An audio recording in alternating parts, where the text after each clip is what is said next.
एक बात मैं बचपन से सुनता आ रहा हूँ, वो बात ये है कि हमारे ज़माने में हम स्कूल पैदल जाया करते थे, पुल पार करके स्कूल जाया करते थे। पुल होता नहीं था, वो लकड़ी के ऊपर से स्कूल जाया करते थे और 3-3 घंटे हमें स्कूल जाने में लगते थे, वापस आने में 2-3 घंटे और लग जाते थे।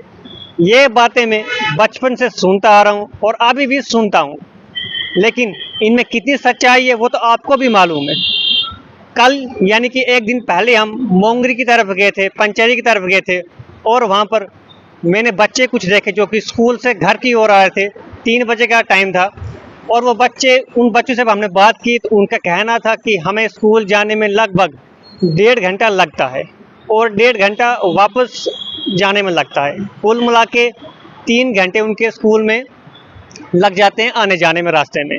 और उसके अलावा जो भारी बोझ किताबों का पीठ पे उठा के वो स्कूल के लिए जाते हैं और पसीना जब चेहरे से नीचे गिरता है तब उन बच्चों की हालत देखने वाली होती है।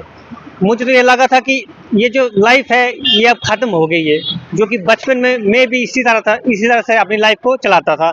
अगर मैं अपनी स्कूलिंग की बात करूं तो मेरा स्कूल भी मेरे घर से लगभग 2-2.5 किलोमीटर दूर था, पैदल रास्ता बता रहा हूँ मैं, जिसमें लगभग आपको कहूँ तो मैं 1 घंटा में लग ही जाता था। और कुछ मेरे दोस्त थे जो काफ़ी दूर साथ से, उनको भी लगभग 1.5-2 घंटा लग ही जाता था, लेकिन मेरे घर से कुछ थोड़ा नज़दीक था जिसमें मुझे लगभग आधा घंटा लग जाता था।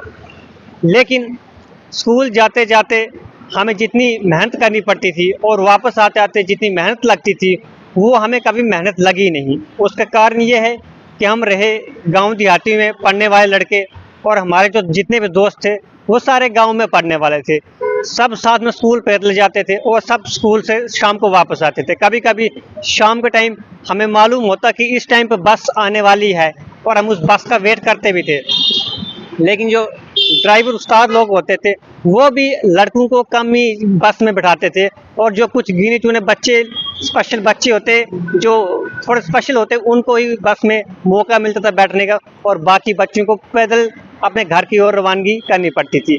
ये खाली अपने में चिंता की बात करूँ, चिंता वैली की बात करूँ, लेकिन जो हमारे पेरेंट्स हमें बताते थे कि हम अपने टाइम में कॉलेज भद्रवा जब जाते थे वो हम थुब्बा से क्रॉस करके, नक्शरी से क्रॉस करके भद्रवा पहुंचते थे और वहां जाके हम अपनी स्टडी करते थे और लगभग 2.5 घंटा वहां पहुंचने में लगता था। हालांकि मैं भी जब अपने कॉलेज टाइम में पढ़ाई करता था तो मैं भी लगभग काफ़ी कम से कम 15 से 20 बार मैं भी पैदल जा चुका हूँ, क्योंकि कभी कभी स्ट्राइक होती थी, कभी कोई और पंगा होता था तो उसके चलते मैं भी पैदल जाया करता था। लेकिन अगर शहरों की बात करूँ मैं तो शहरों में तो बच्चों को सुबह 6 बजे जागना है और अपना टिफ़िन पैक करना है और घर वाले उनको तैयार करते हैं और उनको एसी वाली गाड़ी में वो अपने स्कूल की ओर जाते हैं, अपने कॉलेज की ओर जाते हैं, अपनी लाइब्रेरी की ओर जाते हैं, अपनी यूनिवर्सिटी की ओर जाते हैं। और उनमें उन बच्चों को काफ़ी सारी दिक्कतें आती है जब वो एसी में जा रहे होते हैं, उनमें भी उनको दिक्कतें, बड़ी परेशानी आती हैं। लेकिन जब गाँव की ओर रुख करते हैं हम, जो जितने भी दिक्कतें उन बच्चों को वहाँ पर झेलनी पड़ती है वो उन्हें कभी दिक्कतें लगती नहीं है। लेकिन अब हम अगर शहरों से कंपेयर करें गांव की ज़िंदगी तो काफ़ी इजी है, लेकिन फिर भी बच्चों को ये जो लाइफ है पढ़ाई वाली काफ़ी टफ लगती है। लेकिन जो गांव वालों की लाइफ है वो काफ़ी इजी लगती है, क्योंकि गांव में तो हम बचपन से ही ये एक्टिविटीज़ करते हैं। जैसे कि मैंने बताया भी कि मैंने खुद अपनी स्कूलिंग जो है पैदल की हुई है और कॉलेज के लिए मैं खुद बस में जाता था। जब कभी बस नहीं मिलती थी तो फिर मैं पैदल चला जाता था। लेकिन ये लाइफ हमें कभी इतनी हार्ड लगी नहीं, क्योंकि ये हमारा बचपन से ही चलता रहता था। लेकिन अगर आज की लाइफ के ऊपर बात की जाए तो शहरों की लाइफ है उसमें तो बच्चे बड़े लग्जरी तरीके से स्कूल जाते हैं और स्कूल से वापस आते हैं। लेकिन देखकर बहुत हैरानगी हुई कि मोंगरी पंचेरी में बच्चे आज भी पैदल स्कूल जा रहे हैं और भी छोटे छोटे नन्हे मुन्ने बच्चे जो कि अभी 3rd स्टैंडर्ड में पढ़ते हैं, 5th स्टैंडर्ड में पढ़ते हैं और वो स्कूल जा रहे हैं।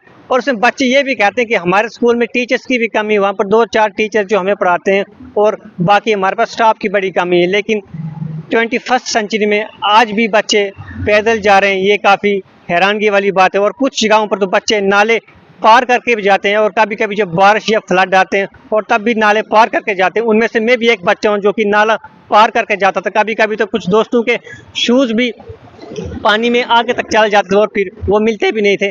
इस तरह के हादसे भी मैंने अपने बचपन में देखे हैं।